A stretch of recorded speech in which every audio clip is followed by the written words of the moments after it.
Hello. In this episode, we'll be expanding upon the build that I started in the last video. I am really proud of how this turned out, and I'm excited to share it all with you. Let's get into it. To start off, I decided that I want my build to be bigger than this one portion that I've built so far. I'm not entirely sure how large I want it to be, so I just start building. In the beginning, I just used the rest of the resources that I already had on hand. However, I quickly find that this is nowhere near enough. I'm able to make do with what I have for a while, but it does run out fairly quickly. After finishing the first extension of the build, I'm able to establish what I want the rough footprint of my build to be. I'm thinking it's pretty big, and consider scaling it down, but I decide against that and just continue. However, it's at this point that I'm running low on resources, so I have to go get some more. I decide that I want to establish a real mineshaft for me to excavate a lot of stone. I build the entrance in a sort of natural style, and it ends up looking pretty neat. While I'm creating the mineshaft, let's talk about the future of Infdev Plus. This next update, 0.4, primarily revolves around updating the cave terrain. It will bring many features like biome-specific caves, different types of caves, gems, and more features. The sea level will be raised to 128, which will allow for much more room for different types of caves. Up to 28 blocks below sea level will be regular vanilla Minecraft caves. Below that, down to level 64, will be new noise caves and biomes based on the surface biome. For example, there will be lush caves under jungles, ice caves under ice biomes, etc. Below level 64 will be wide noodle caves, made of basalt and basalt ores, in addition to much higher lava quantity. This will give a challenge the further down you go, which will make it difficult to access the slip dimension, which itself is a future dimension that will be accessed by going to the bottom of the world. That's pretty cool, and I'm glad to see that Infdev Plus is still being actively worked on. Anyways, having finished the mineshaft, it's now time to gather a lot of resources. I go back and forth between gathering resources and building for a long time. This goes on for probably about a week. Since this took so long, I'm going to time-lapse through most of it. I'll try to make this time-lapse a little more interesting, as I've kind of gotten bored of just the general speeding up the game and putting music over it. I'll try something a little different, and let me know what you think of it.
The resource gathering went pretty well. After a lot of time, I had gotten all of the resources that I needed. I was then able to build up the walls all around the area that I had sectioned off. This wasn't without its challenges, though.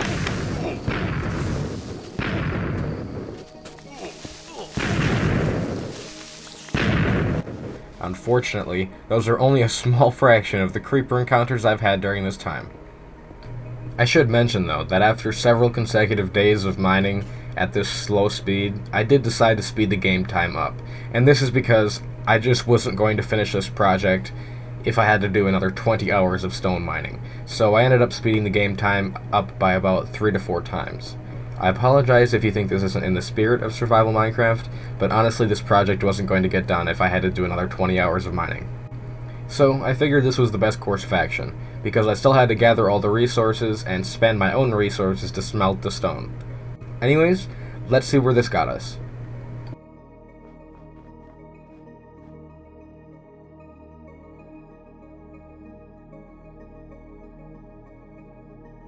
I absolutely love how this turned out, and I'm really excited to finish it and start building in it. Over the course of the next while, I gathered wood to finish up some of the pillars. I then built a small farm.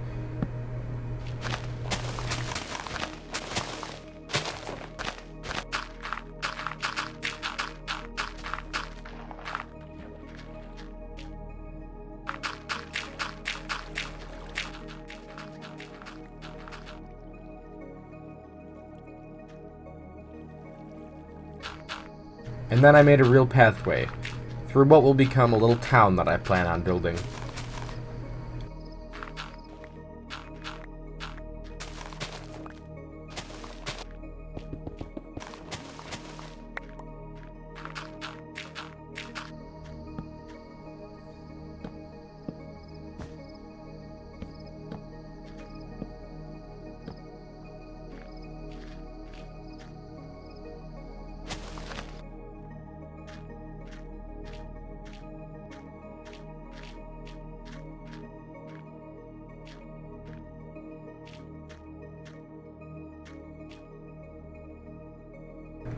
I love how this turned out.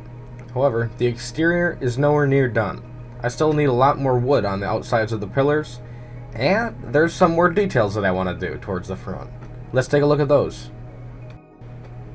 In a creative copy of my world, I experimented with some designs for tower caps and a walkway along the top of the wall. I definitely made some designs that I don't quite like, but eventually I found a style that I did like. After some refining with help from a friend, I got a design that I was very happy with. Here's me building it in survival.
This turned out much better than I ever expected it to. I'm really proud that I was able to build something like this.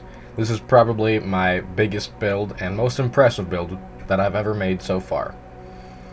I'm really looking forward to expanding it and finalizing the exterior. Then, I get to start on the interior, and I'm pretty excited for that. Anyways, I appreciate you watching. As always, I'd appreciate any feedback that you have for me, and thank you. Have a good one.